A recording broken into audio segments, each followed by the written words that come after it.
There's a logjam in the AFC at 6-3. The Colts also sit there at 6-3 with the NFL's best defense, which is something you may not realize if you're just casually following the league. The Packers are 7-2. The Colts, the most important number to some people, the Colts are a 2-point favorite. Again, our gambling expert Joe Fortenbaugh here in less than 40 minutes, about 8:10 a.m. Eastern, to explain exactly why the Sharps in Vegas have the Colts as a favorite. Key, the Colts don't have the better record.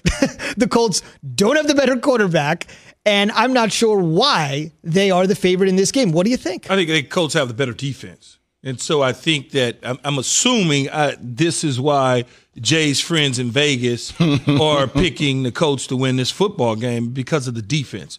The harassment, the hassle of the defense. And then you got a banged-up Davante Adams. Not sure if he's going to go or not, but he certainly has missed time this week doing practice. And then Lazard is coming back, so you don't know what that's going to be. And I think that that's possibly what they can be looking at. It's a field goal, right? I mean, it's or a two-point conversion is what they're up by. It's not like they're saying they're going to win by 10. Right. One thing, Jay, before you respond, I just want to say the line is always constantly moving as money continues to come in all around the world. The line has now been pushed down to 1.5, which essentially means many more people are betting on the Packers. So they've moved the line down to 1.5. Again, 1.5, 2 points. So what does that mean? That means at some point it'll be even? Isn't that what y'all call it, Jay? It's called like a pick'em game if it becomes easy, whatever. Even. Right. The more money that comes down here on Green Bay, the lower the line is going to get. So right more now, money that people bet on Green Bay, that number, that 1.5 shrinks. Correct. So at this particular point, people looked at it and said, wait a minute, Green Bay's the underdog in this game? I'm going to definitely bet on Green Bay. So as more people continue to do that, they're going to push the line down. Jay, your thoughts? I know Key and I got into it a little bit yesterday in the conference call, and he had the valid point. At the end of the day, you're going to take Aaron Rodgers over Phillip Rivers. We didn't get into it. We had a conversation. Okay. Yes, copacetic conversation. All right. But one of the things is a point I keep going back to, Zubin, is that I know you can only beat the teams in front of you. I'm not taking anything away from the Packers, because obviously when they're at full strength offensively, they start hitting. They beat the Saints, right, in week 3. But watching this team the last couple of weeks, like you beat up a bad 49ers team. You struggle against a Jags team that was 1-8. Mm-hmm. Like you lose to the Vikings. You beat the Texans. Like there aren't teams that have had the same defense as the Colts. So like I think this is a good litmus test to find out like who the Packers are. And I know they're playing without some of their players, but still like you continue to find out more about this team and whether they can compete at a high level against a great defensive team. The reason our conversation that we had yesterday is the way we had it is because when you say they beat up on a bad San Francisco team, that's what they're supposed to do. I would be worried if they needed a 60-yard field goal at the end of regulation to win the game. Okay. But when you go up there and you smack them really good, that's what you're supposed to do. The Minnesota Vikings loss is a team within your division that see you twice a year and has seen you now for several years with this coaching staff. So they kind of have some familiarity. So when you start to look at it. How about the Jags, though? I mean, you're going to play down the competition sometimes. Okay. You just do in games. I mean, everybody does it. I don't care if it's the Tampa Bay Bucks playing down the Chicago Bears and Nick Foles and holding up 4 fingers. I don't care if it's the Rams getting worked by the 49ers. It happens. That's why I don't really pay much attention to who you play. As long as you win the games that are in front of you, that's all that really matters. I'm just saying, though, with the Packers, you have to bet on them clicking it all at the right. I know it's for any team that wins the Super Bowl or any team that wins the World Championship.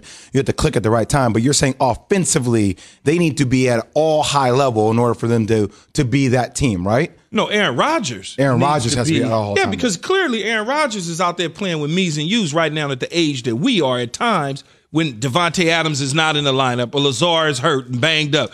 I can't even think. What's 83? MVS. MVS has struggled. TJU. Yeah, all these names. Yeah, shorten them up. MVS has struggled at times throughout the year when those guys haven't been on the field. So the pressure is on Aaron Rodgers to carry the team into such time that the defense continues to get better. two things here. One, the Jags have actually lost 8 in a row, but as you guys know, the Jags can actually do one thing really well. They can run the football. Yep. And if you can run the football, you're going to stay in some games, which is why Green Bay probably had a more difficult time getting rid of them. But to Key's point, sometimes you just play down to the level of your competition, knowing. Jaggy Wars. On the other side, Aaron Rodgers has said this, and this is something that hasn't been mentioned so far this year because there's been so much attention on Mahomes and Lamar and Russell Wilson and Kyler Murray. And that is, Aaron has said clearly, this is Aaron Rodgers. This is not the media, because Aaron can get a little ornery with the media, but that's okay. He's not in the media, so it's not a big deal. But he does get a little ornery with people in the press. But this is Aaron's own words. Not in the press either. These are Aaron's own words. If I don't win a second chip, I've left something out there. Yeah. Obviously, he's got the one Super Bowl, and one championship in any sport can define you guys. I mean, you're a Super Bowl champion, you're a national champion. They can never take that away from you. But he openly has said, I got to get a second one. And if I don't get a second one, it's not complete. Well, that's the way he feels, right? Because but that matters, right? I mean, well, if that's the way he feels, though. He feels that way. I don't feel that way about him. Mm-hmm. I'm satisfied with his one, but he needs to satisfy his own self by getting a second chip, right? He wants to be put up there with those guys that have 2 and 3 and 4 and 5. I don't know if you just have one that you can get into the same conversation with those guys. You know, it's like Aaron Rodgers won a Super Bowl. Okay, that's great. He has all these yards. Okay, that's great. How many championships you won? Oh, I got 4, Joe. What do you got, Tom? Oh, 7, you know. So it's that conversation that he wants to be a part of. What about you, Ben? Oh, I got 3 here now. You know, so that's the conversation that he wants to be in. And I don't blame him for that, because he deserves it. Whenever you've played as long as he's played and done some of the things that he's done in his career in the National Football League, you want to walk away with as much hardware as possible. Can you imagine if he said, I got a championship. I'm good, guys. I mean, this is who I love Aaron Rodgers.